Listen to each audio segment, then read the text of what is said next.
إن الحمد لله نحمده ونستعينه ونستغفره ونستهديه ونتوب إليه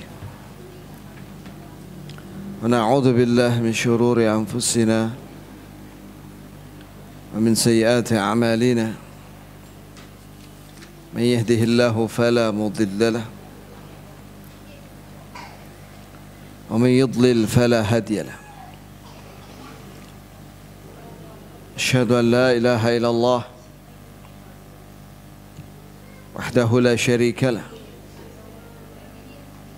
وأشهد أن محمدا عبده ورسوله يا أيها الذين آمنوا اتقوا الله حق تقاته ولا تموتن إلا وأنتم مسلمون يا أيها الناس اتقوا ربكم الذي خلقكم من نفس واحدة وخلق منها زوجها وبث منهما رجالا كثيرا ونساء واتقوا الله الذي تساءلون به والأرحام إن الله كان عليكم رقيبا يا أيها الذين آمنوا اتقوا الله وقولوا قولا سديدا يصلح لكم أعمالكم ويغفر لكم ذنوبكم ومن يطع الله ورسوله فقد فاز فوزا عظيما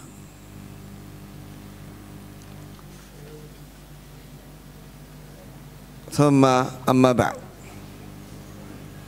فإن أصدق الحديث كتاب الله وخير الهدى هدى محمد صلى الله عليه وسلم وشر الأمور محدثاتها فإن كل محدثة بدعة وكل بدعة ضلالة وكل ضلالة في النار. معاشر الإخوة أكرمني الله وإياكم في الدنيا والآخرة. بارك الله لي ولكم في الدنيا والآخرة.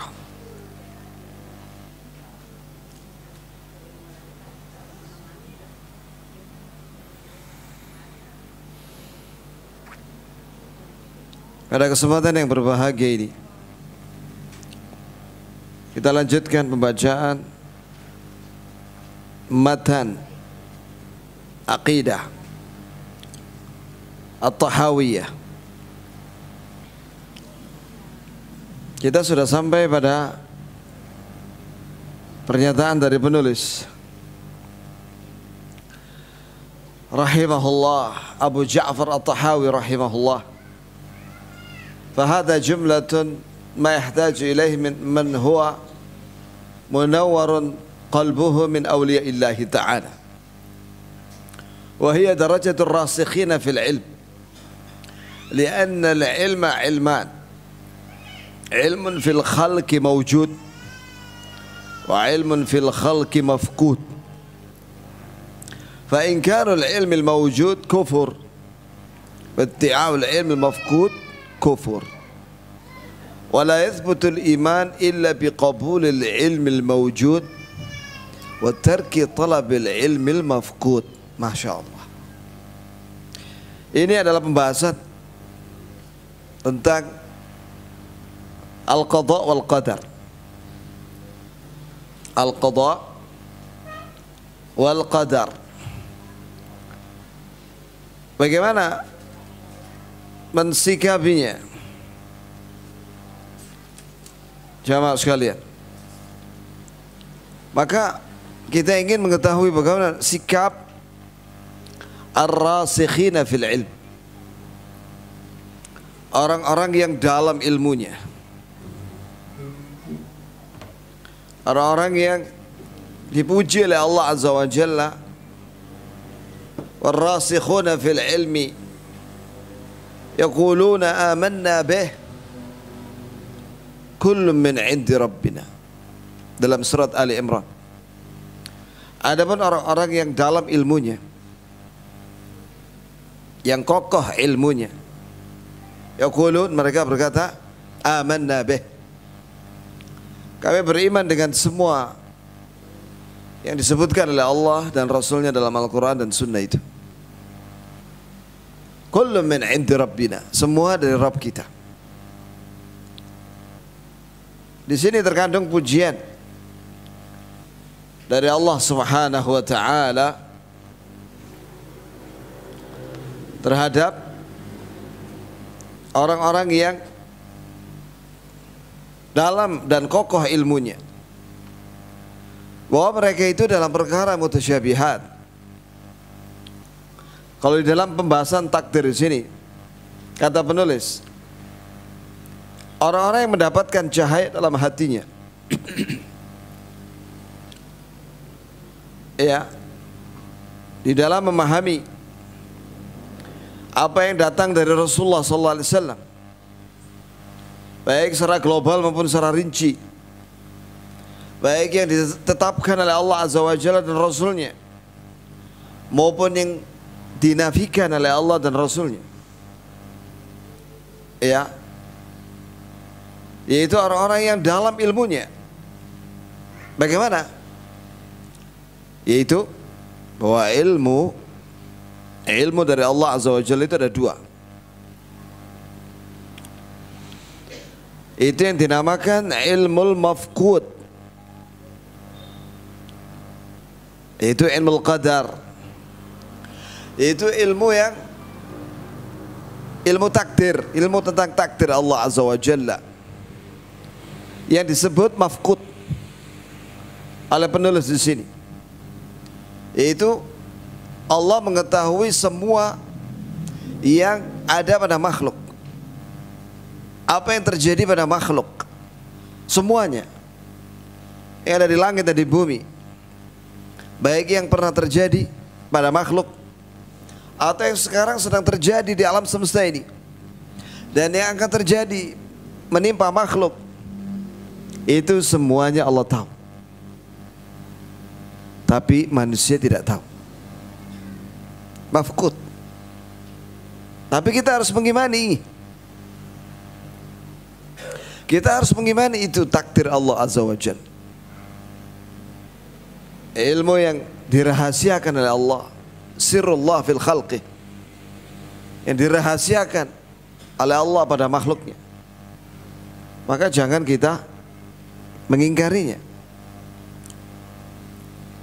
dan jangan kita mengaku memiliki ilmu mafqud, ilmu takdir ini.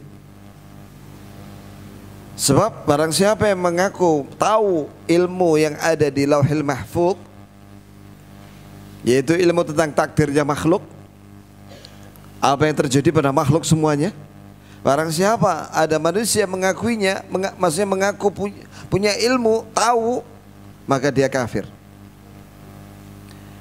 Yang kedua, ilmu namanya ilmu mawjud.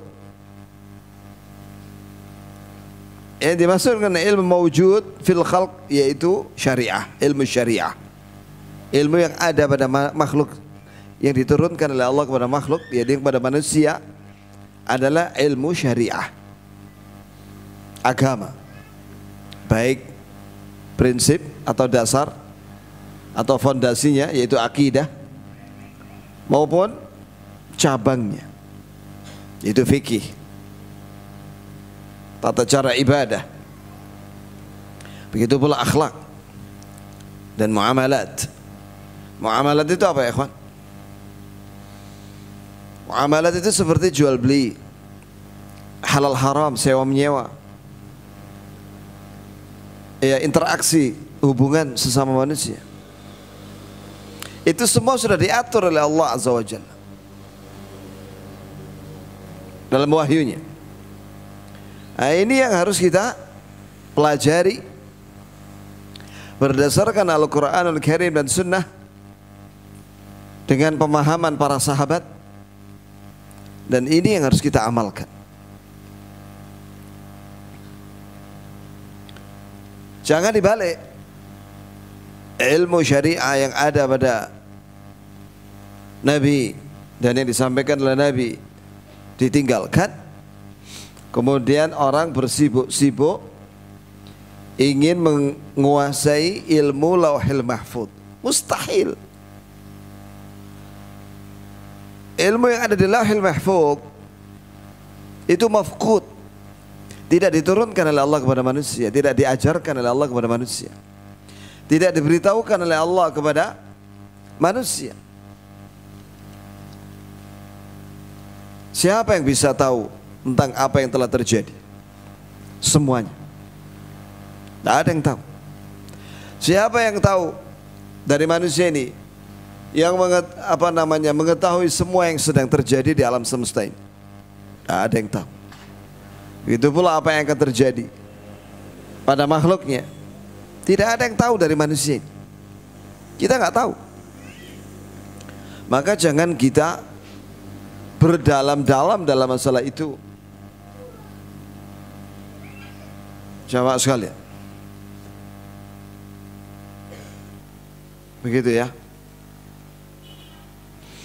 Orang-orang kafir, mereka ini mengingkari dan mendustakan ilmu syariah yang Allah turunkan kepada nabinya dan utusannya. Ya, begitu pula orang kafir itu ada yang mengaku punya ilmu ghaib, ilmu yang ada di Lauhil Mahfuz. Itu dua-duanya kafir. Dua-duanya kafir. Seorang muslim mukmin, apalagi orang-orang yang ar-rasikhina fil ilm, yang kokoh ilmunya, ilmu agamanya, maka dia mengimani takdir Allah Azza wa Jalla. Karena itu bagian dari rukun iman, dengan rincian yang sudah pernah saya sampaikan di majelis ini. Dan mengimani ilmu syariah, baik akidahnya maupun ibadahnya, mengimani dan mempelajari dan mengamalkan. Wala yathbutu. Sebentar, di sini ada keterangan. Ya. Ada penjelasan dari ulama yang lainnya di sini. Maksud daripada penulis yaitu Abu Ja'far Al-Tahawi, bahwa yang dimaksud dengan ilmu mafqud yaitu ilmu ghaib. Ilmu ghaib termasuk di dalamnya yang ada di Lauhil Mahfuz. Dan semua perkara yang ghaib, maka itu khusus hanya Allah yang tahu. Orang siapa manusia yang mengakui punya ilmu ghaib, maka dia kafir.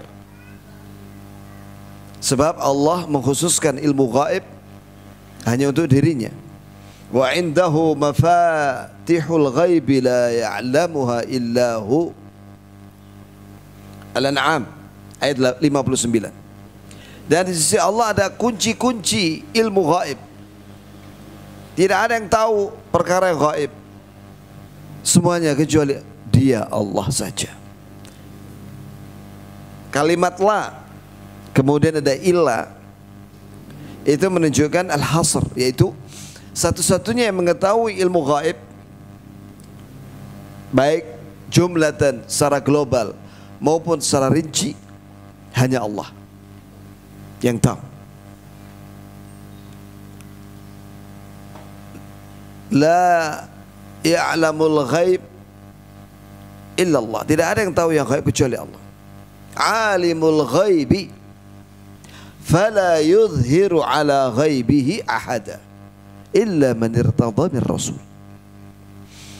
Allah yang mengetahui yang ghaib, tidak akan ditampakkan ilmu ghaibnya itu pada siapapun illa man irtada min rasul, kecuali orang-orang yang diridhai dari para rasul.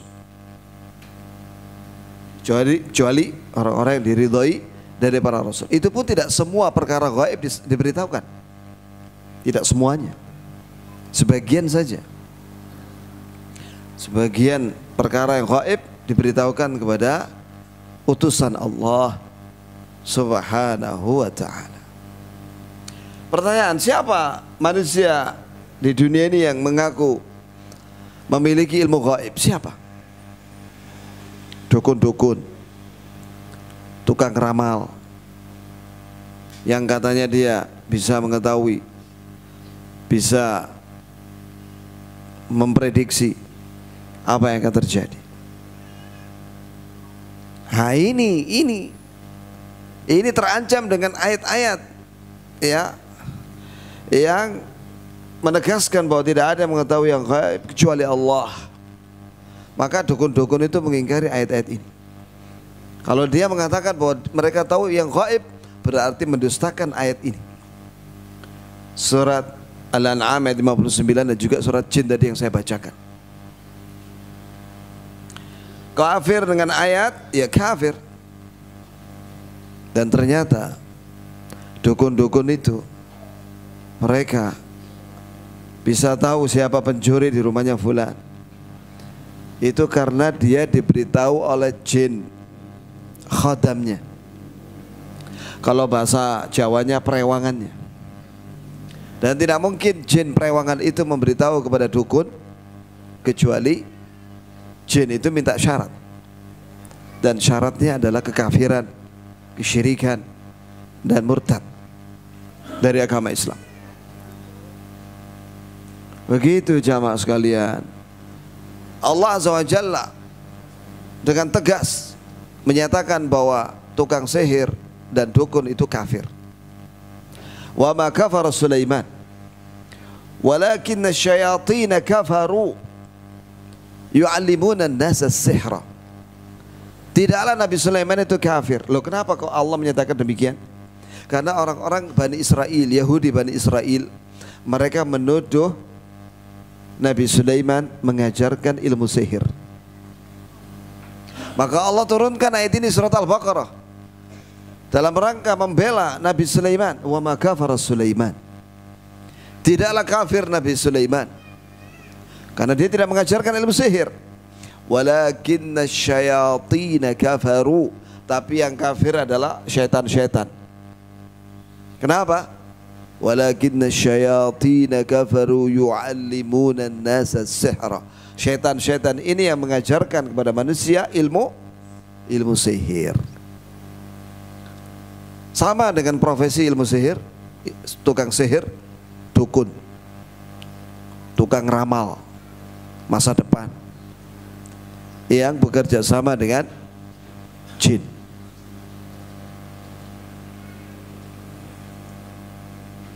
Maka kita ini umat Islam hendaklah memperdalam dan mempelajari ilmu syariah. Karena ini yang Allah turunkan lewat wahyunya, Al-Quran dan hadis. Dan jamaah sekalian,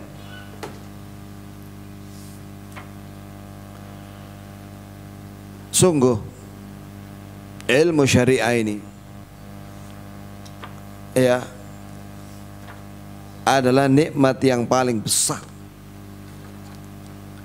yang Allah beri kepada manusia.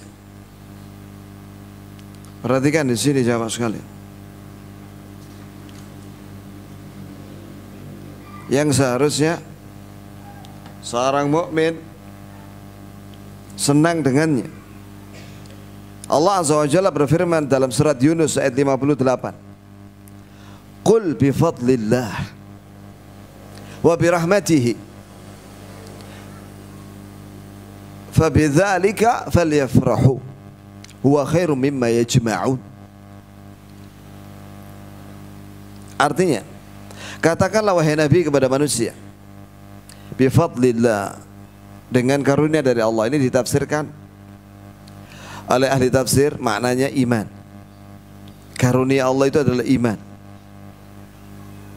Wa bi rahmatihi, dengan rahmatnya. Karena rahmat Allah di sini maknanya Al-Quran, yaitu ilmu Quran dan hadis.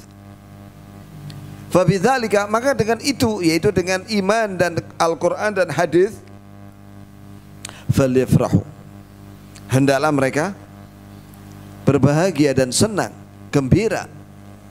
Itu huwa, yaitu iman, Islam dan Quran dan hadis, khairun, lebih baik, nikmat yang lebih baik, mimma yajma'un, dari apa yang mereka kumpulkan dari harta mereka. Allahu Akbar.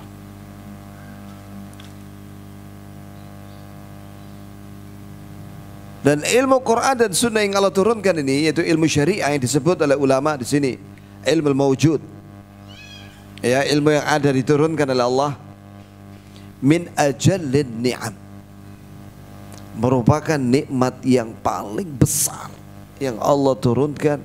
Maka barang siapa yang memahami Quran dan Sunnah, maka dia telah mendapatkan nikmat dari Allah yang paling besar. Sebagaimana Allah Subhanahu wa taala berfirman, ya, wa anzalallahu 'alaikal kitaba wal hikmah wa 'allamaka ma lam takun ta'lam wa kana fadlullahi 'alaika 'azima. Surat An-Nisa ayat 113. Allah lah yang menurunkan kepadamu wahai Nabi Alkitab, yakni Quran, wal hikmah. Kata Imam Syafi'i rahimahullah, apabila Allah menyebut hikmah setelah Al-Quran, maka maknanya adalah sunnah. Maknanya apa? Sunnah atau hadis. Wa 'allamaka ma lam takun ta'lam, dan Allah telah memberi kamu ilmu, mengajarimu ilmu yang sebelumnya kamu tidak tahu sama sekali. Wa kana fadlullah 'alaika 'azima, maka sungguh nikmat yang Allah beri kepadamu wahai Nabi sangat besar. Berarti barang siapa yang mempelajari Al-Quran dan Sunnah, mempelajari tafsirnya dan syarah hadis dan fikihnya, dan menghafalnya dan mengamalkannya, yaitu mengamalkan itu ada 3 jamaah sekalian. Apabila isinya berita dalam Al-Quran dan Sunnah, maka diyakini. Apabila isinya perintah, maka dilaksanakan. Apabila isinya larangan, maka jauhi. Maka dia telah mendapatkan nikmat yang paling agung dari Allah Subhanahu wa ta'ala. Kemudian jamaah sekalian, para ulama itu adalah orang-orang yang dipuji oleh Allah di dalam perkara yang paling mulia dalam agama ini, yaitu tauhid. Allah Azza wa Jalla berfirman dalam surat Ali Imran, syahidallahu annahu la ilaha illahu wal malaikatu wa ulul ilmi qa'iman bil qist, la ilaha illa huwal azizul hakim. Artinya Allah bersaksi, jadi Allah mengucapkan annahu la ilaha illa huwa, bahwasanya tidak ada sesembahan yang hak kecuali Dia, Allah. Begitu pula wal malaikatu, seluruh malaikat yang ada di langit pertama sampai ke-7, dan malaikat yang sedang turun ke bumi untuk melaksanakan tugas dari Allah, semuanya bersaksi la ilaha illallah. Begitu pula para ulama bersaksi, ini ulama tauhid yang paham tauhid, ulama Islam ar-rasikhuna fil ilm, yang mereka dalam dan kokoh ilmunya. Mereka juga bersaksi dengan keadilan bahwasanya la ilaha illallah, la ilaha illa huwal azizul hakim, tidak ada sembahan yang hak melainkan Dia. Dia maha perkasa lagi maha hikmah dalam setiap ucapan dan perbuatannya. Perhatikan, di situ terkandung minimal 2 faedah yang berkaitan dengan pembahasan kita. Bahwasanya asyraful umur fil Islam at-tauhid, yakni hal yang paling mulia, paling agung ya yang paling tinggi kedudukannya dalam Islam adalah tauhid. Ya, maka Allah bersaksi tentang itu. Yang kedua, di sini merupakan tazkiyah, rekomendasi, pujian dari Allah terhadap ulama. Bahwa mereka disejajarkan dengan malaikat di dalam perkara yang paling mulia.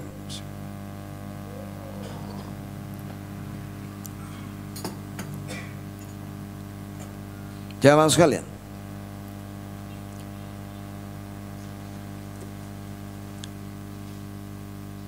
setelah itu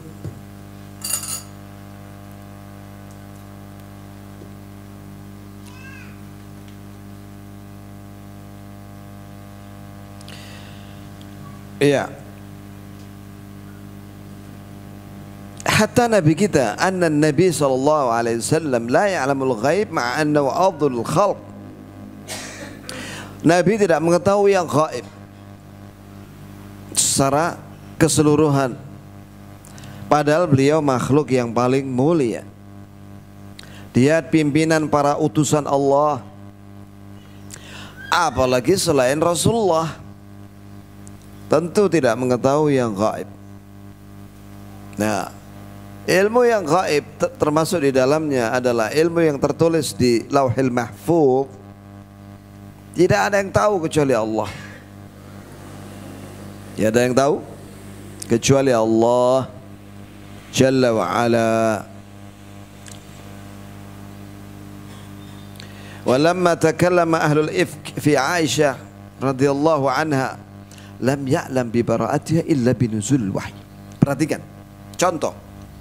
Ini keterangan dari Syekh bin Baz. Ini buku kecil ini, Aqidah Tahawiyah, ini diberi catatan kaki oleh Syekh bin Baz, Syekh Al-Albani, Syekh Ibn Mani' dan Syekh Ibn Humaid. Masya Allah, ulama-ulama senior.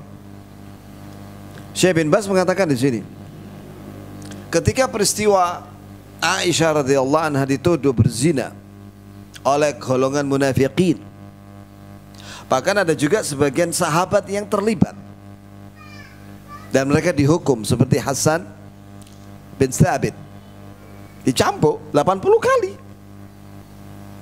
Begitu pula yang lainnya dicambuk.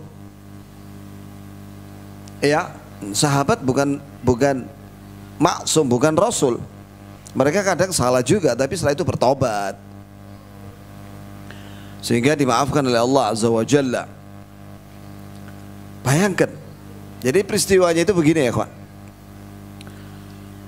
Aisyah radhiyallahu anha mencari kalungnya yang jatuh dalam perjalanan bersama Rasulullah waktu itu. Kan Aisyah disekedup di atas onta, ada tutupannya. Nah, ketika dia turun, Rasulullah nggak tahu. Dipikir masih ada di dalam sekedup itu. Akhirnya rombongan berangkat. Aisyah di belakang sendirian mencari kalung yang jatuh, kalungnya yang jatuh, tidak ketemu sampai kelelahan dan tidur di satu tempat. Akhirnya ada sahabat di belakang yang ketinggalan, ada satu sahabat, ya, kaget mendapati ada perempuan tidur. Setelah didekati, ternyata Aisyah radhiyallahu anha. Ya, maka diberitahu, saya mencari kalung, nggak ketemu sampai kecapean. Ya sudah, akhirnya Aisyah radhiyallahu anha dikawal oleh sahabat ini. Kalau salah disuruh naik onta, sedangkan sahabat ini jalan masuk kota Madinah. Heboh, dikira terjadi sesuatu, sampai orang-orang munafikin menuduh Aisyah berzina. Oh, itu tuduhan yang besar. Rasulullah sampai sedih luar biasa. Ya, apa yang terjadi? Apakah Rasulullah tahu apakah Aisyah radhiyallahu anha berzina atau tidak? Nabi tidak tahu. Setelah turun wahyu surat An-Nur, barulah Nabi tahu SAW bahwa Aisyah tidak berzina. Karena Allah yang menurunkan ayat menjelaskan bahwa Aisyah berlepas diri dari perbuatan zina. Dan orang-orang yang menuduh Aisyah berzina semuanya dihukum, karena dia telah menuduh berzina tanpa mendatangkan 4 orang saksi. Hukumannya adalah cambuk 80 kali.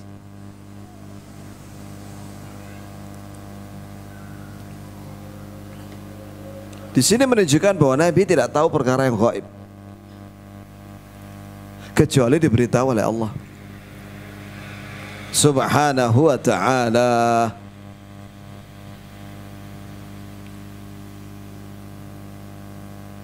Jelas.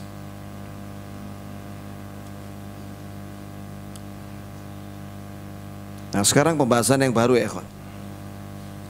Judulnya wa nu'minu bil lawhi wal qalami wa bi jami' ma fihi qad raqam fala yujtama al khalqu kulluhum ala shay' katabahu Allah ta'ala fihi annahu kain liyaj'aluhu ghairu kain lam yaqdiru alayh walau ijtama'u kulluhum ala shay' lam yaktubhu Allah ta'ala fihi liyaj'aluhu kainan lam yaqdiru alayh jaffal qalam bima huwa kainun ila yaumil qiyamah wa ma akhta al-'abdu lam yakun liyusibah wa ma asabahu lam yakun liyukhti'ah. Kata penulis rahimahullah Abu Ja'far At-Tahawi,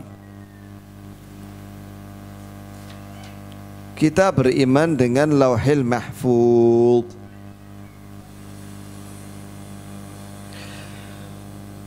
Ya, kalimat Lauhil Mahfuz itu ada dalam Al-Quran, surat Al-Buruj ayat 21 dan 22. Bal huwa Qur'anum Majid fi Lauhim Mahfuz. Bahkan wahyu itu adalah Quran yang mulia dan dia terdapat di dalam Lauhil Mahfuz. Kenapa? Ya karena Al-Quran ini ya bagian daripada ilmu Allah Azza wa Jalla yang ada di dalam Lauhil Mahfuz, yang diturunkan oleh Allah kepada Nabi Muhammad SAW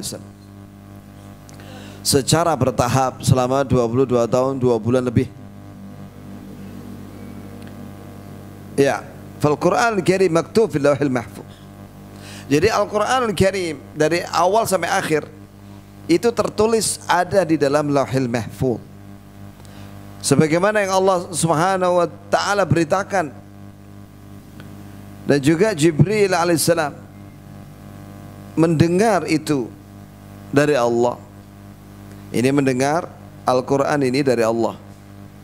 Kemudian Jibril menyampaikan kepada Nabi Muhammad alaihissalatu wassalam. Allahu Akbar. Kalamullah, ya ikhwan. Allah berfirman dalam Al-Quran. Bagaimana caranya kita mengetahui kedudukan yang tinggi Al-Quran ini? Kata Imam Bukhari, fadlu kalamillah ala kalami sairil makhluk ka fadlil khaliqi ala sairil makhluk. Perbandingan keutamaan perkataan-perkataan Allah, firman-firman Allah, ucapan-ucapan Allah dengan ucapan atau perkataan makhluk, semuanya itu seperti perbandingan antara Al-Khaliq, itu Allah sendiri yang maha menciptakan, seperti perbandingan Allah dengan makhluknya. Jauh tidak? Jauh banget. Jauh banget. Firman Allah maha mulia, maha benar, maha tinggi. Firman Allah maha sempurna. Tidak ada kesalahan sedikit pun. Sedangkan perkataan manusia banyak salah ya kawan. Saya baca di buku apa namanya? At-Tamhid fi Syarhil Muwatta karya Ibnu Abdul Bar. Tamhid itu segini ya kawan kitabnya. Saya baru lihat di jilid yang pertama. Ya. Saya kagum dengan Ibnu Abdul Bar ini. Dan saya baru tahu bahwasanya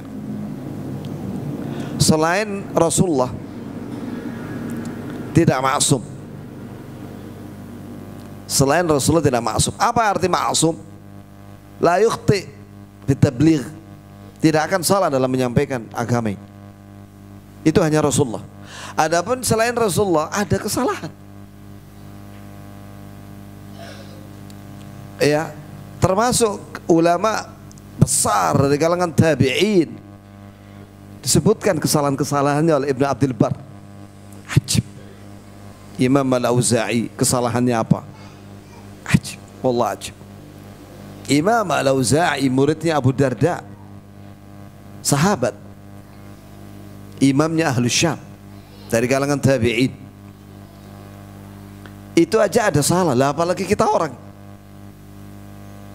Begitu pula Hasan Al-Basri, Sa'id bin Musayyib, itu pembesar-pembesar tabi'in. Itu aja banyak salah, ada salah di dalam penyampaian. Apalagi kita orang. Yang tidak ada salah adalah Allah Azza wa Jalla, wahyu yang Allah sampaikan. Makanya orang-orang kafir ingin mencari kesalahan yang ada di dalam Al-Quran. Mereka tidak menemuinya, malah mereka masuk Islam. Ada mantan-mantan pastor yang mencari kesalahan yang ada dalam Al-Quran. Al-Quran ini sudah diterjemahkan dalam bahasa Inggris tuh, dibaca sama dia. Dia tidak mendapati kesalahan, malah dia masuk Islam.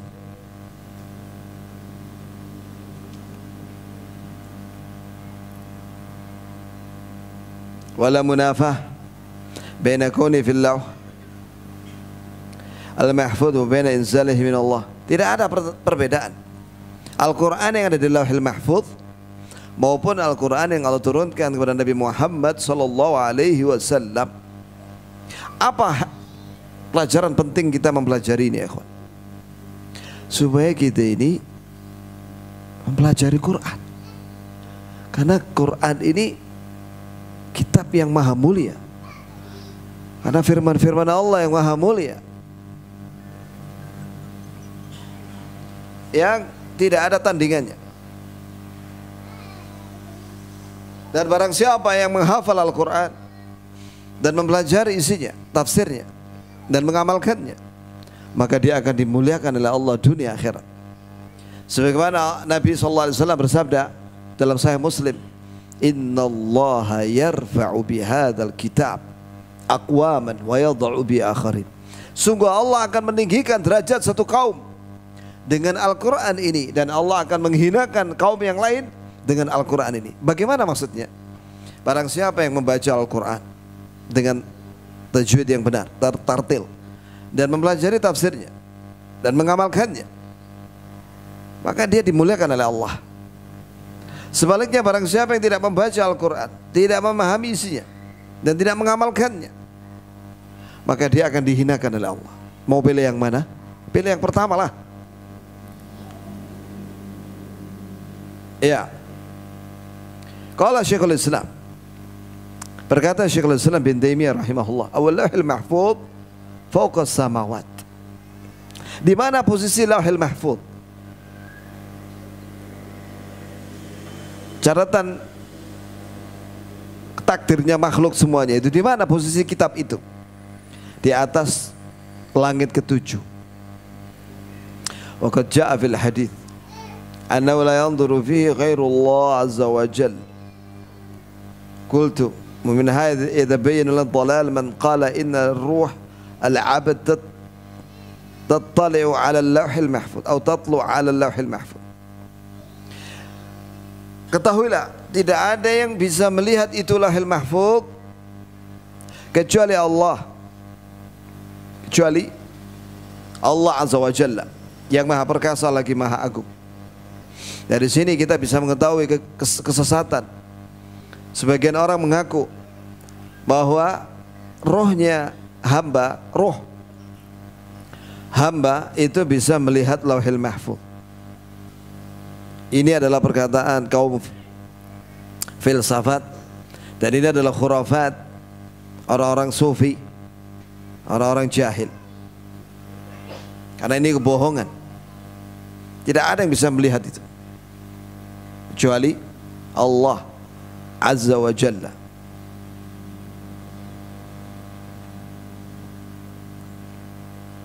Ada sebuah riwayat, tapi saya belum memastikan sahih apa tidaknya riwayat itu.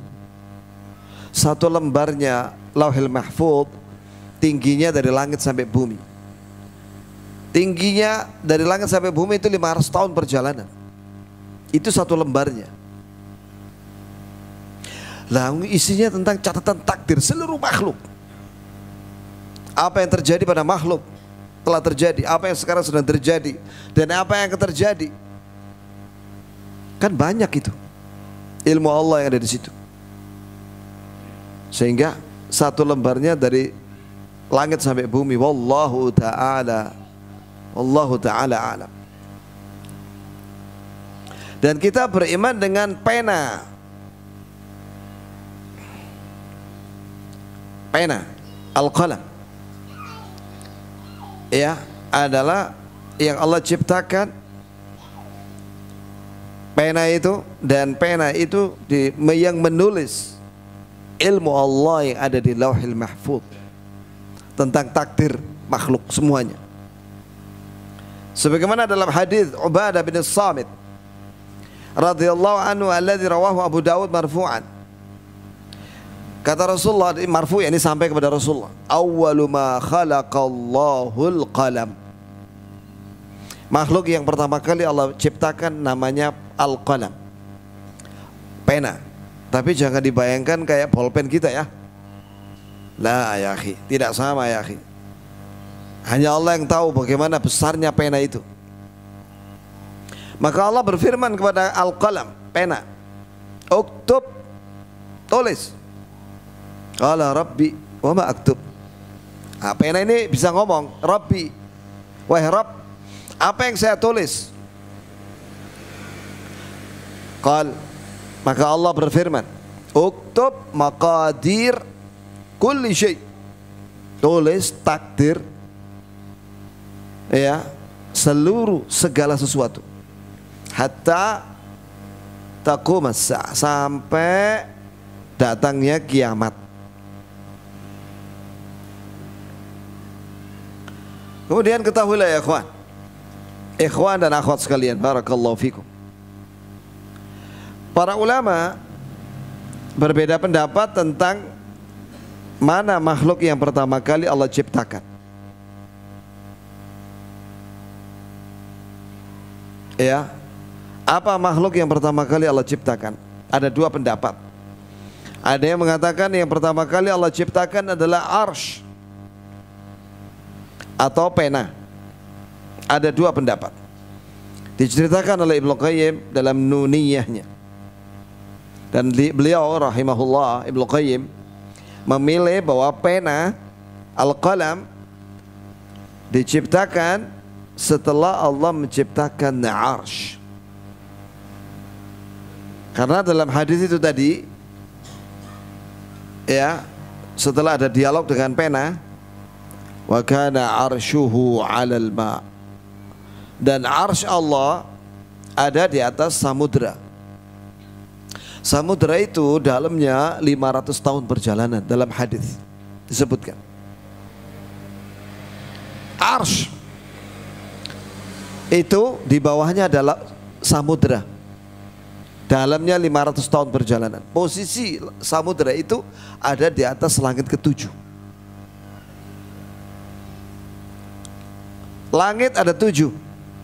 Setiap langit tingginya 500 tahun perjalanan. Jarak antar langit 500 tahun perjalanan. Antum bisa bayangkan ya. Oh, Allah maha tinggi. Subhana rabbiyal a'la wa bihamdih. Maha suci Rabbku, dan dia maha tinggi, maha paling tinggi dengan memujinya. Ar-Rahmanu 'alal 'arsy istawa. Allah yang maha penyayang jauh tinggi di atas arsy. Ala wartafa'. Istawa itu artinya ala wartafa'a, tinggi dan jauh meninggi di atas arsy. Jadi jangan mengatakan bahwa Allah itu nempel di arsy. Itu keyakinan yang salah. Allah ba'in min khalqih, terpisah dari makhluk. Allah jauh tinggi di atas arsy.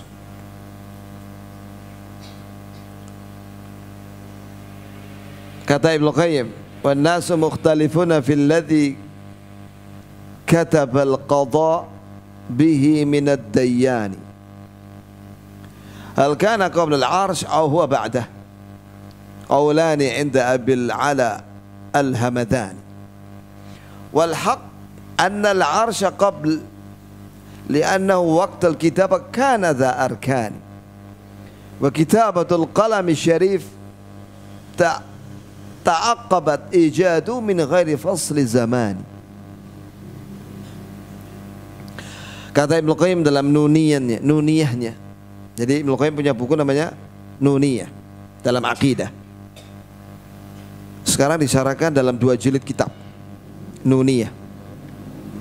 Manusia berbeda pendapat tentang yang ditulis, yang menulis qada, takdir dari makhluk. Ya, takdirnya makhluk dari Allah Azza wa Jalla, ilmunya dari Allah. Apakah pena itu sebelum diciptakan, sebelum arsy atau setelahnya? Ada 2 pendapat menurut Abul 'Ala al-Hamadani rahimahullah. Yang benar bahwa arsy itu lebih dahulu diciptakan. Sebab ketika penulisan itu oleh pena, karena sudah ada arsy itu, dan dia memiliki tiang-tiang, kaki-kaki. Berapa jumlah kakinya arsy? Siapa yang tahu? 8. Disebutkan dalam surat Al-Haqqah, wa yahmilu arsya rabbika fawqahum yawma idzin thamaniyah. Dan yang memikul arsy Rabbmu dari kalangan malaikat ada 8 malaikat. Nah, di sini ada 2 pendapat ahli tafsir. Yang pertama, yang dimaksud dengan 8 malaikat ya jumlahnya 8. Berarti tiangnya ada berapa? 8. Kaki-kaki arsy itu ada 8. Pendapat yang kedua, yang dimaksud dengan thamaniyah di sini, 8 di sini, itu 8 baris. 8 baris. Berarti lebih dari 8 kaki. Wallahu ta'ala a'lam. Dan kalian tahu ya ikhwan, kata Rasulullah, "Ala unabbiukum bi malakin min hamalatil arsy." Maukah kalian saya beritahu tentang malaikat yang memikul arsy? Ma baina syahmatai udunaihi ila mankibihi atau mankibaihi masira 700 am. Tahukah kalian tingginya malaikat pemikul arsy? Jarak dari syahmah, ini syahm, udhunaihi telinganya malaikat itu, sampai bahunya, jaraknya 700 tahun perjalanan. 700 tahun perjalanan. Itu baru dari kuping ke bahu. Belum bahu ke pinggang, lebih panjang lagi. Belum pinggang ke kaki, lebih panjang lagi. Antum bayangkan ini ya, antara bumi kita ini dengan langit pertama itu jaraknya 500 tahun perjalanan. Teknologi teleskop yang paling canggih yang dimiliki oleh NASA itu baru bisa melihat jarak terjauh itu black hole. Black hole itu lubang hitam di angkasa. Yakni teleskop itu belum mencapai black hole, belum masuk ke dalam lubang hitam itu. Kalau bintang-bintang bisa terlihat sudah. Dari bumi aja bisa terlihat. Dan kita semua tahu mempelajari ilmu geografi, ya kan, bahwasanya bumi ini berada di galaksi Bima Sakti. Galaksi Bima Sakti itu bintangnya ada ratusan miliar. Dan jumlah galaksi di bawah langit pertama ini ratusan miliar juga. Kayak apa luasnya alam semesta ini. 500 tahun perjalanan. Itu baru dari bumi ke langit pertama. Belum dari langit pertama ke langit kedua. Belum langit itu sendiri tingginya 500 tahun perjalanan. Bumi ini, coba bayangkan kita ya, bumi ini di dalam galaksi Bima Sakti itu titik hitam. Titik hitam di galaksi Bima Sakti. Kecil sekali. Itu bumi yang gede nih, satu titik hitam di tata surya ini. Lah apalagi manusia ini, kita ini, kecil banget. Kecil banget kita ini di hadapan Allah yang maha perkasa. Allahu Akbar. Coba renungkan ayat dalam surat Az-Zumar ayat 65.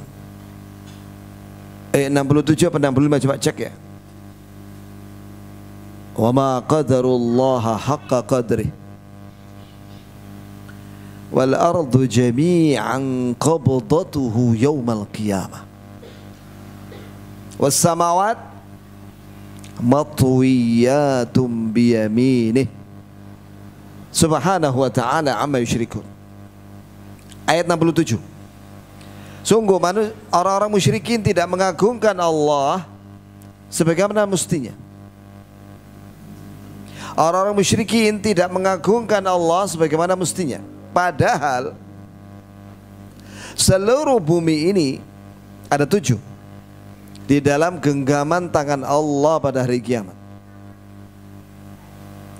Di tangannya Allah, di telapak tangannya Allah pada hari kiamat. Was samawat, dan langit-langit yang ada 7 itu langit matwiyatum biyamini, dilipat oleh Allah dengan tangan kanannya. Betapa kecilnya langit dan bumi. Bahkan dalam hadis Bukhari, jami'ul khalq ala dhih, seluruh makhluk ciptaannya Allah di tangannya Allah, di telapak tangannya Allah. Di sini ada tambahan keterangan, az-zara, seluruh tanah, wal asjar, dan pohon-pohonan, wal bihar, dan semua samudra, ala dhih, di tangannya Allah. Allahu Akbar. Allah maha besar. Tangannya Allah maha besar. Itu baru tangannya Allah Azza wa Jalla. Ya, Allah sanggup memegang semua langit dan bumi dengan tangannya. Seluruh makhluk di tangannya Allah Azza wa Jalla. Subhanahu wa ta'ala, maha suci Allah dari segala kekurangan dan dari segala tandingan dan sekutu. Wa ta'ala, dan maha tinggi amma yusyrikun, dari apa yang mereka persekutukan. Bagaimana mereka mau menyamakan Allah yang maha besar, yang menciptakan langit dan langit dan bumi itu di tangannya Allah. Bagaimana mau disamakan dengan patung? Mau disamakan dengan manusia? Mau disamakan dengan hewan? Kan ada orang yang menyembah sapi. Mau disamakan dengan nabi,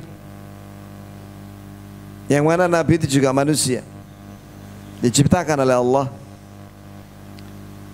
Bahkan na'udzubillah ada manusia yang menyembah tikus. Tikus loh disembah. Tikus pipi yang warnanya putih itu disembah. Bagaimana mereka mau menyamakan hewan itu dengan Allah Subhanahu wa ta'ala amma yusyrikun. Maka benar apa kata Allah bahwa syirik itu kedzaliman yang paling besar. Mengapa? Karena kedzaliman itu artinya menempatkan sesuatu daripada tempatnya. Mana kedzaliman yang lebih besar daripada syirik? Ketika orang musyrik menempatkan makhluk yang diciptakan oleh Allah disamakan dengan Khaliq, Al-Khaliq yang maha menciptakan. Mau menyamakan makhluk yang lemah dari segala sisi dan miskin, foto dengan Allah, disamakan dengan Rabb Allah, yaitu Allah yang maha kaya dan maha kuat, maha perkasa, maha besar, maha agung, maha mulia. Ayu dzulmin ba'da syirik. Mana ada kedzaliman yang lebih besar daripada syirik?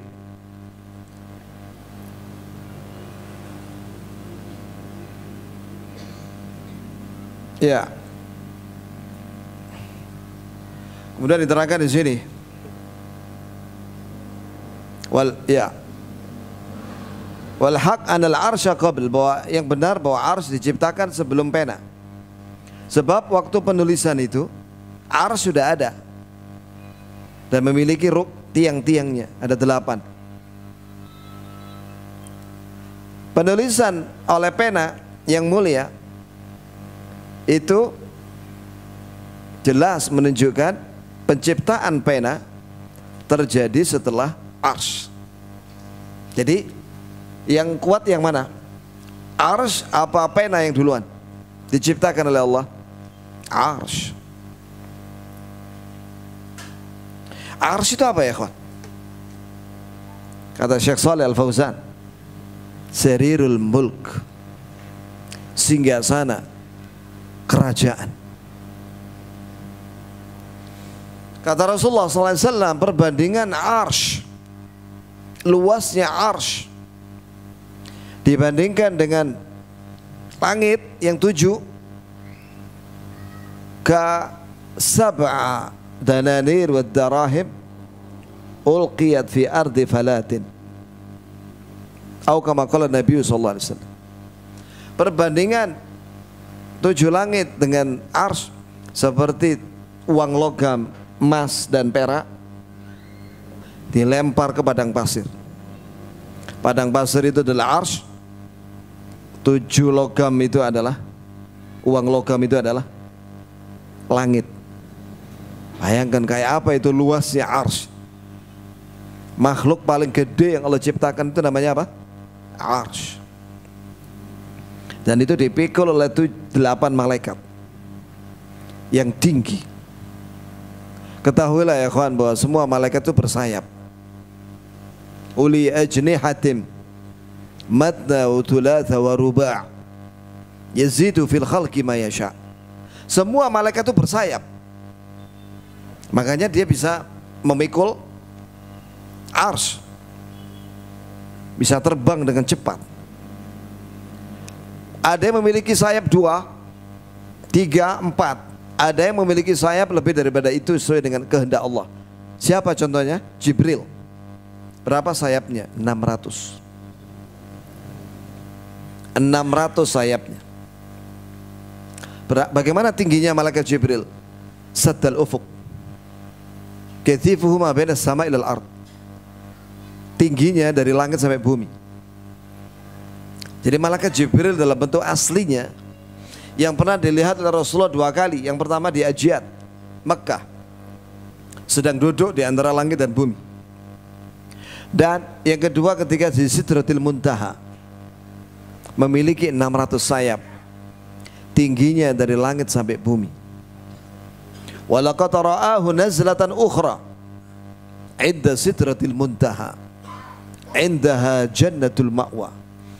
Nabi SAW melihat malaikat Jibril dalam bentuk aslinya 2 kali. Yang kedua di sidratil muntaha waktu Mi'raj. 'Indaha jannatul ma'wa. Dan sidratil muntaha itu dekat dengan surga ma'wa.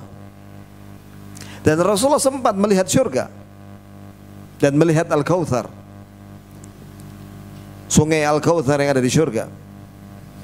Ketika Nabi mengangkat itu kerikilnya itu dari mutiara dan permata. Kerikilnya itu ya. Tanahnya wangi. Dari mana? Dari kasturi.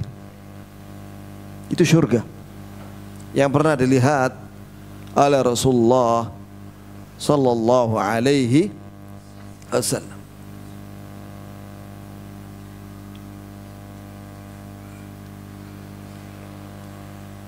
Ya, bijami ma fihi qad raqam, bijami ma fihi qad raqam. Ini dengan pena itu, makhluk yang bernama pena itu, maka semua tercatat. Termasuk saat ini kita ada di Masjid Al-Ghaffar. Ada yang duduknya begini, ada yang tidur barangkali, ada yang ngelamun misalnya, ada yang senyum. Itu semua sudah tercatat. Berapa jumlah yang ada di sini tercatat, detail. Itu harus kita imani ya kawan. Ini penting lagi. Perhatikan, ini keyakinan kita. Sekiranya seluruh makhluk berkumpul, semuanya makhluk yang ada di langit dan di bumi, untuk apa? Menjadikan sesuatu yang sudah ditakdirkan Allah ada, kemudian makhluk semuanya menjadikan tidak ada, mereka tidak akan sanggup untuk meniadakan sesuatu yang sudah ditakdirkan oleh Allah. Artinya apa? Semua yang terjadi ini sekarang ini, yang kemarin dan yang sekarang ini, yang dulu dan yang sekarang ini, itu semua dengan kehendak Allah. Semuanya dengan kehendak Allah Subhanahu wa ta'ala. Tidak ada seorang pun yang bisa mengalahkan kehendak Allah. Artinya apa? Apabila kita melakukan sesuatu yang baik sekarang ini, kemarin dan sekarang ini, ketahuilah bahwa Allah menghendaki kebaikan buat kita. Alhamdulillah, Allah menciptakan yang baik-baik buat kita. Dan seharusnya kita ini selalu mengingat yang baik-baik, nikmat-nikmat. Jangan kita mengingat musibah, jangan. Walaupun kita mengimani bahwa itu juga takdir Allah, tapi kalau seseorang senantiasa mengingat musibah dan melupakan nikmat, pesimis dia, putus asa dia. Innal insan li rabbihi lakanut. Sungguh manusia itu dengan Rabbnya lakanut. Lakanut itu apa? Mengingat-ingat musibah, melupakan nikmat yang lebih banyak. Maka dilarang kita mengingat musibah. Tak boleh. Kalau musibah turun, sabar. Karena itu kehendak Allah, takdir Allah. Udah, setelah lewat, lupakan sudah. Banyak musibah di zaman masa lalu kan banyak menimpa kita, tapi lupakan sudah. Buat apa diingat-ingat? Yang diingat dan disebut-sebut nikmat Allah. Wa amma bi ni'mati rabbika fahaddits. Adapun dengan nikmat Rabbmu, sebutkan dan yakini bahwa itu dari Allah. Wa ma bikum min ni'matin fa min Allah. Semua nikmat yang ada pada kalian itu dari Allah. Dan nikmat yang Allah beri pada kalian tidak terhitung banyaknya. Wa in ta'uddu ni'matallah la tusuha. Jika kalian menghitung nikmat Allah, kalian tidak bisa menghitungnya. Karena nikmat yang Allah beri kepada kita setiap kerdipan mata, bahkan kurang dari sekerdipan mata yang Allah beri kepada kita, nikmat sehat, sekujur badan. Itu kan lebih cepat daripada kerdipan mata. Allah beri nikmat sehat itu. Kalau nikmat sehat yang ada badannya dicabut 1 menit saja, selesai kita. Sakit di pembuluh darah, sakit di jantung, sakit di liver, sakit di ginjal, sakit di mata, telinga, nggak sanggup kita. Wallah, nikmat sehat itu mahal sekali. Itu baru sehat, belum nikmat diberi oleh Allah Azza wa Jalla, Islam, iman, amal saleh, ilmu, senang dengan menghadiri kajian ilmu, diberi oleh Allah nikmat keluarga, belum lagi dikasih oleh Allah makanan, minuman, belum dikasih lagi keselamatan, selamat dari musibah yang menimpa agama, ya, dan yang lainnya. Wallah nggak terhitung banyaknya, wallah nggak terhitung banyaknya. Dan itu semua terjadi dengan kehendak Allah. Walau istaba'u, sekiranya semua makhluk berkumpul untuk menjadikan sesuatu itu, ya, ada padahal Allah tidak menciptakannya, Allah tidak menghendakinya, maka mereka tidak akan sanggup untuk menjadikan sesuatu itu ada. Tidak mungkin, ya, menjadikan ada kalau Allah menghendaki tidak ada. Karena apa? Apa yang Allah ketahui dan tertulis dan dikehendaki sudah terjadi, sudah tercatat di pena dan di Lauhil Mahfuz, dan itu sudah kering. Tinta yang ada di Lauhil Mahfuz sudah kering, tidak ada perubahan di situ. Dan apa yang luput dari hamba, maka tidak mungkin dia akan kena.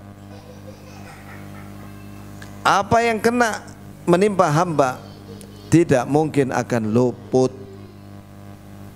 Ini harus kita yakini, ya kawan. Harus kita yakini, karena ini bersumber dari Al-Quran Al-Karim dan Sunnah Nabi Muhammad Sallallahu Alaihi Wasallam. Panitia sampai jam berapa ini? 9:30 Ustaz biasanya, Ustaz. Baik, ada waktu. Barakallahu li wa lakum. Mau tanya jawab atau kita lanjutkan membaca Aqidah Tahawiyah ini?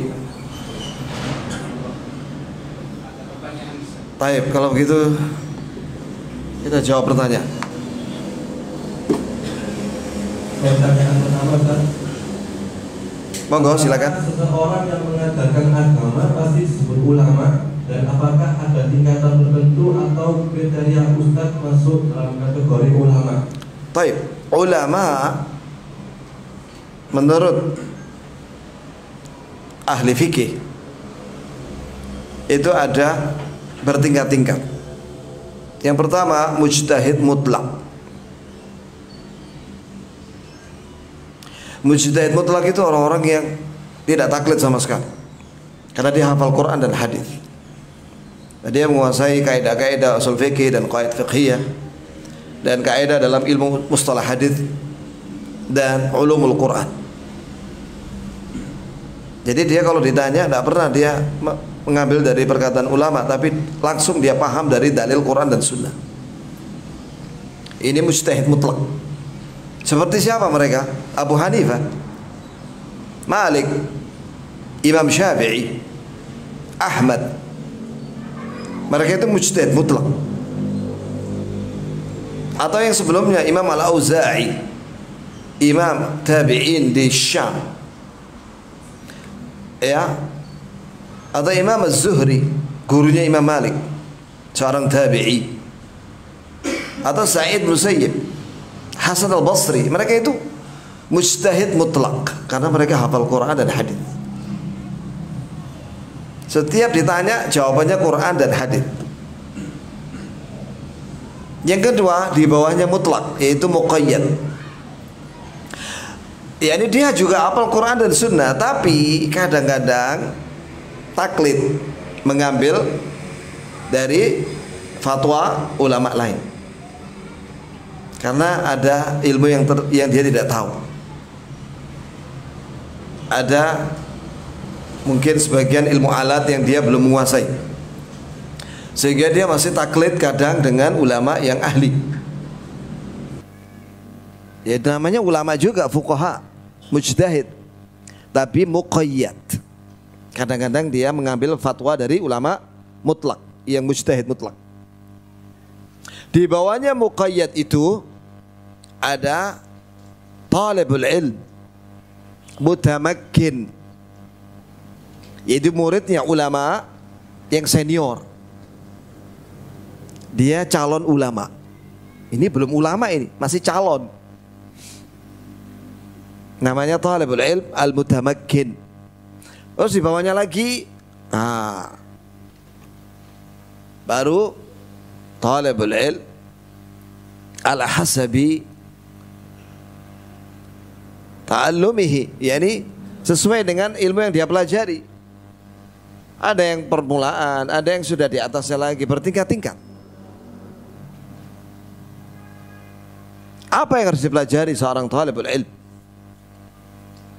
Yang pertama hafal Quran. Yang kedua bahasa Arab, boleh bersamaan. Kemudian hafalan hadis. Kemudian menghafal mutun. Ya, seperti ini dihafal ya akhi. Aqidah tahawiyah ini dihafal. Ya, ada segini mutun ini. Ada Nawaqidul Islam, ada berapa jilid? Ada 6 kelas atau 5 kelas menghafal mutun. Itu ada di Masjid Nabawi. Ya hafal itu dan dijelaskan secara ringkas. Dia sudah mempelajari Nawaqidul Islam, Qawaidul Arba', Ushul Thalatha, Ushul Sittah, Aqidah Wasatiyah, Bulughul Maram, Kitab Tauhid dan lain-lain.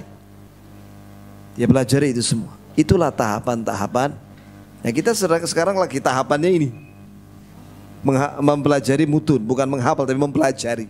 Alhamdulillah. Alhamdulillah. Yang penting kita meyakininya. Karena ini isinya berita, akidah, keyakinan. Nanti hatam ini kita ambil mutun yang lain. Misalnya Nawaqidul Islam, pembatal Islam, ada 10. Qawaidul Arba', Qawaidul Sittah dan Ushul Sittah dan seterusnya. Itulah tingkatan ilmu dalam Islam. Rahimallahu imra'an arafa qadra nafsihi. Semoga Allah merahmati seorang yang mengetahui kadar dirinya. Kalau ingin tahu siapa ulama mujtahid atau muhaqqiq, muhaqqiq itu ulama yang membaca semua madhab sunnah. Mereka itu seperti Syekhul Islam Ibn Taimiyah. Mereka itu seperti Imam Syaukani, Imam As-San'ani, Ibnu Qayyim. Ya, itulah ulama-ulama muhaqqiqin. Ibnu Hajar Al-Asqalani. Itulah ulama ya ikhwan, yang ahli di bidang Quran, Sunnah dan kaidah-kaidah yang lain. Mereka ahli tahqiq, sudah banyak menguasai cabang-cabang ilmu. Kalau di zaman kita ini ada yang sudah meninggal, Syekh Al-Albani. Itu ahli hadis. Sampai para ulama lain kalau menyampaikan sebuah hadis yang di luar Sahih Bukhari Muslim, maka mencari hukum hadis itu dari Syekh Al-Albani. Maka dibawakan keterangan disahihkan oleh Syekh Al-Albani. Kemudian ada lagi Syekh bin Baz, Abdul Aziz bin Abdullah bin Baz rahimahullah. Kemudian Syekh Muhammad bin Shalih Al-Utsaimin, ahli fikih, faqihul asr. Ya, itu kalau dijejer-jejer bukunya ulama itu, Ibn Taimiyah, Ibnu Qayyim, Syekh Al-Albani, Syekh bin Baz, Ibnu Utsaimin, Imam Syaukani. Sampai mati nggak khatam kita. Sampai mati kita baca, habis umur kita. Apalagi mengajar, sudah. Nah, ini aja belum khatam-khatam, ini tipis loh padahal. Itu kalau bukunya ulama dijajar-jajar itu, dari sini sampai jarak 20 meter kitabnya ulama. Makanya kadang-kadang kita perlu meringkas. Ada lagi pertanyaan? Fadhol ya akhi. Pertanyaan selanjutnya, bagaimana cara membedakan ulama yang lurus dan yang tidak bagi orang awam, dan bolehkah kita mengambil ilmu dari ulama yang mengatakan Allah ada di mana-mana? Masya Allah. Ya kawan, para ulama menjelaskan begini. Ulama itu terbagi dua. Ada ulama khair, ada ulama syar. Ulama khair, ulama yang amanah, yang berilmu, menyampaikan Al-Quran dan Sunnah dengan penjelasan pemahaman para sahabat, dengan akidah yang benar. Inilah syarat ulama yang diambil ilmunya. Ini akidahnya lurus, akidah Ahlus Sunnah wal Jamaah, salafus salih, seperti keyakinannya Nabi dan sallallahu alaihi wasallam dan para sahabat. Adapun orang yang mengatakan bahwa Allah di mana-mana, ini kaum Mu'tazilah. Jangan diambil ilmunya dari yang mengatakan Allah di mana-mana, karena akidahnya menyimpang.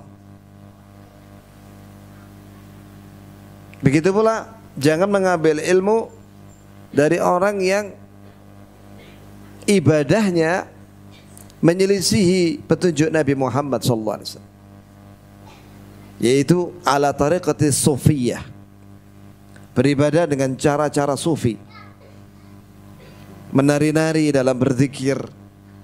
Jangan diambil ilmunya yang seperti itu. Rata-rata mereka itu qusas, para tukang cerita, senengannya cerita tapi tidak pakai dalil. Kadang ceritanya itu hoax, khurafat, ya, tidak ada kebenarannya sama sekali, hayalan saja, atau perasaan, prasangka. Iyattabi'una illa dhann wa ma tahwal anfus. Mereka hanya mengikuti perasaan dan hawa nafsu. Ya ikhwan, yang kita ambil ilmunya itu orang-orang yang ketika menyampaikan tidak keluar dari dalil Quran was sunnah dan perkataan sahabat, firman-firman Allah, sabda Rasulullah dan perkataan sahabat.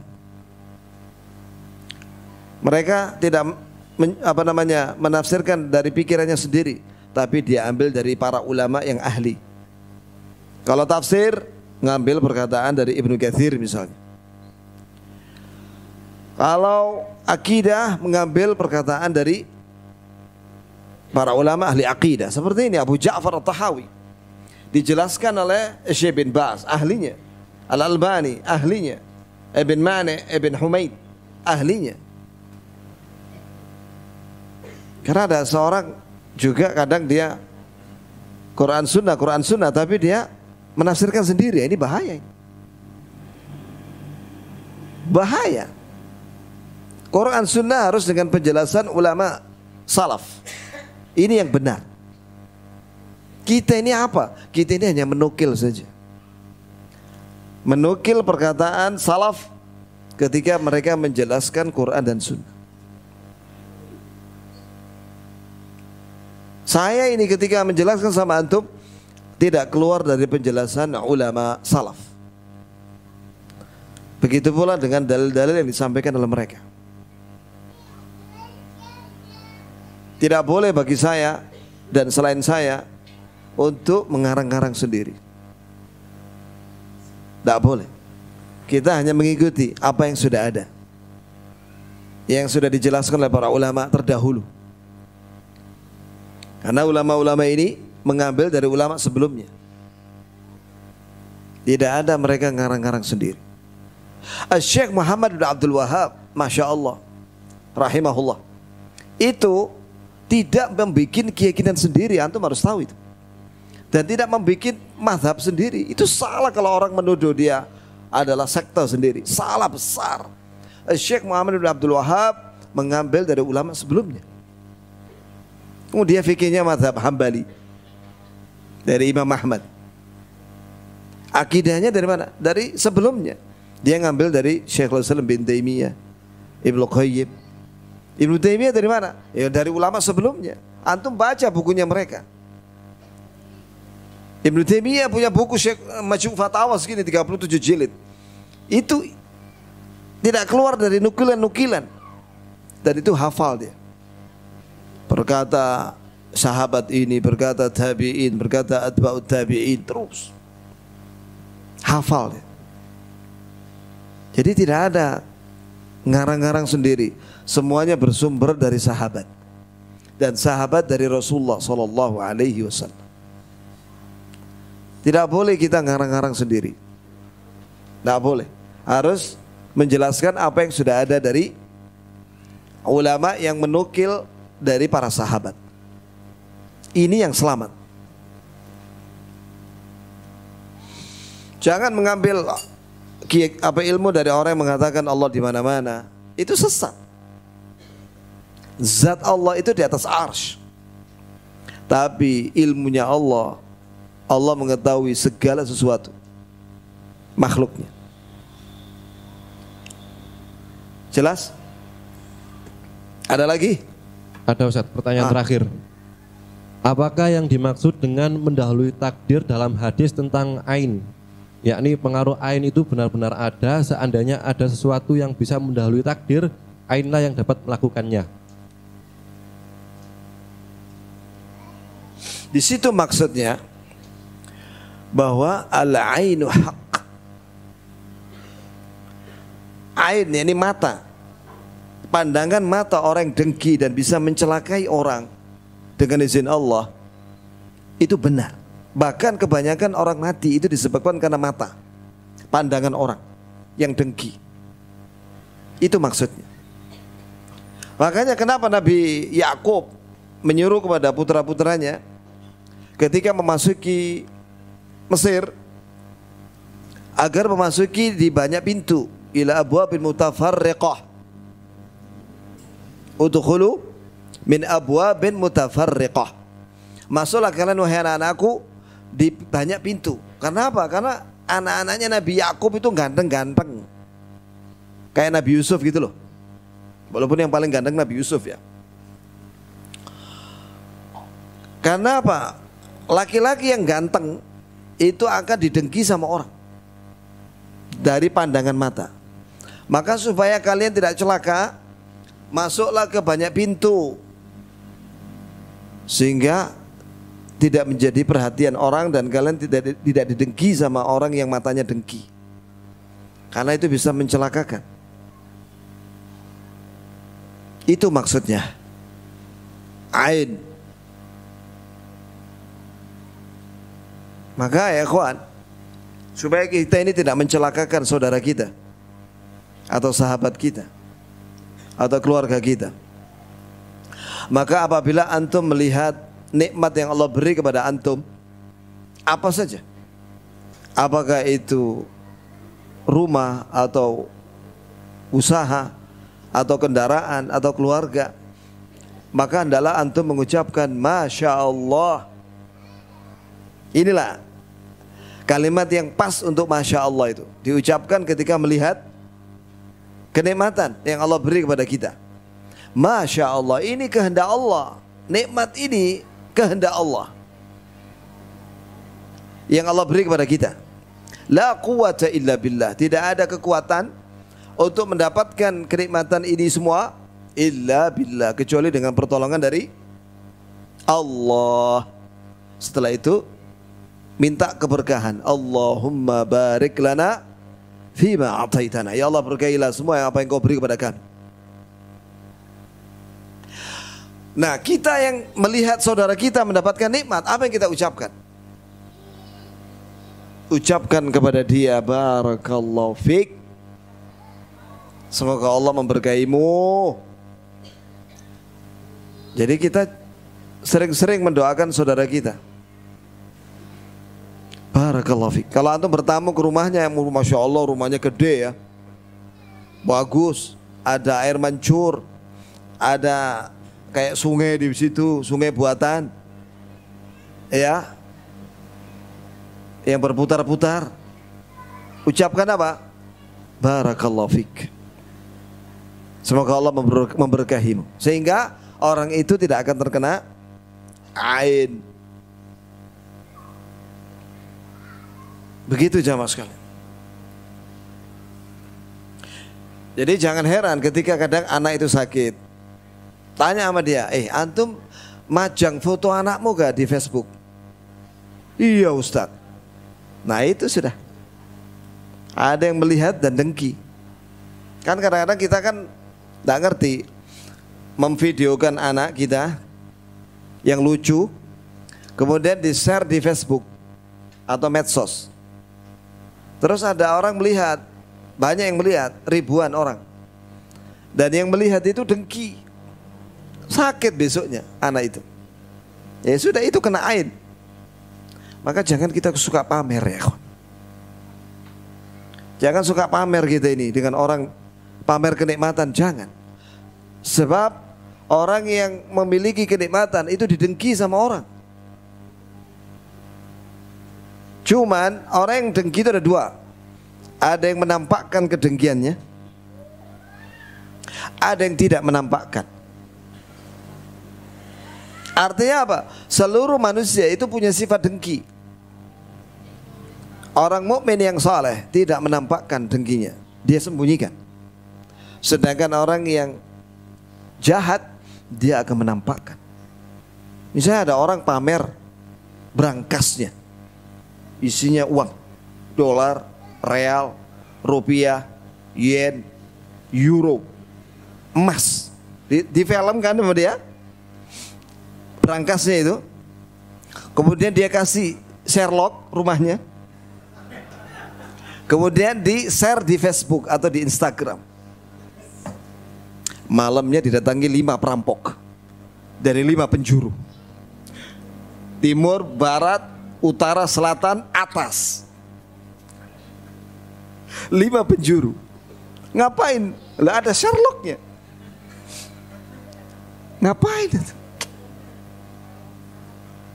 Jangan pamer berangkas. Sembunyikan itu kalau ente punya kenikmatan. Jangan dipamer-pamerkan. Dan bersyukurlah kepada Allah, dan berbuat baik kepada makhluk. Jangan dipamerkan kekayaan, tapi banyaklah bersedekah, maka akan diberkahi oleh Allah Subhanahu wa ta'ala. Demikianlah ya ikhwan, mudah-mudahan kajian kita ini diberkahi oleh Allah. Allahumma inna nas'aluka bisairi asma'ikal husna wa sifatikal ula, wa bi annaka anta Allah la ilaha illa anta al-ahadus samad alladzi lam yalid wa lam yulad wa lam yakul lahu kufuwan ahad. Allahumma qsim lana min khashyatika ma tahulu bihi bainana wa bain ma'siyatik, wa min ta'atika ma tuballighuna bihi jannatak, wa min al-yaqin ma tuhawwinu bihi alaina masa'ib ad-dunya. Allahumma matti'na bi asma'ina wa absarina wa quwwatina ma ahyaytana, waj'alhu al-waritha minna waj'al tha'rana 'ala man dhalamana wansurna 'ala man 'adana, wa la taj'al musibatana fi dinina, wa la taj'al ad-dunya akbar hammina wa la mablagha ilmina, wa la tusallit 'alaina man la yarhamuna. اللهم أصلح لنا ديننا الذي هو عصمة أمرنا، وأصلح لنا دنيانا التي فيها معاشنا، وأصلح لنا آخرتنا التي فيها معادنا، واجعل الحياة زيادة لنا في كل خير، واجعل الموت راحة لنا من كل شر. اللهم إنا نسألك الهدى والتقى والعفاف والغنى. اللهم إنا نسألك الفردوس أعلى الجنة بغير حساب ولا عذاب في عافية. اللهم إنا نسألك الفردوس أعلى الجنة بغير حساب ولا عذاب في عافية. اللهم إنا نسألك الفردوس على الجنة بغير حساب ولا عذاب في عافية. اللهم إنا نعوذ بك من النار. اللهم إنا نعوذ بك من النار. اللهم إنا نعوذ بك من النار. ربنا آتنا في الدنيا حسنة وفي الآخرة حسنة وقنا عذاب النار. آمين يا رب العالمين. وصلى الله وسلم على نبينا محمد وعلى آله وصحبه وسلم. وآخر دعوانا أن الحمد لله رب العالمين. سبحانك اللهم وبحمدك asyhadu an la ilaha illa anta astaghfiruk wa atubu ilaik. Assalamualaikum warahmatullahi wabarakatuh.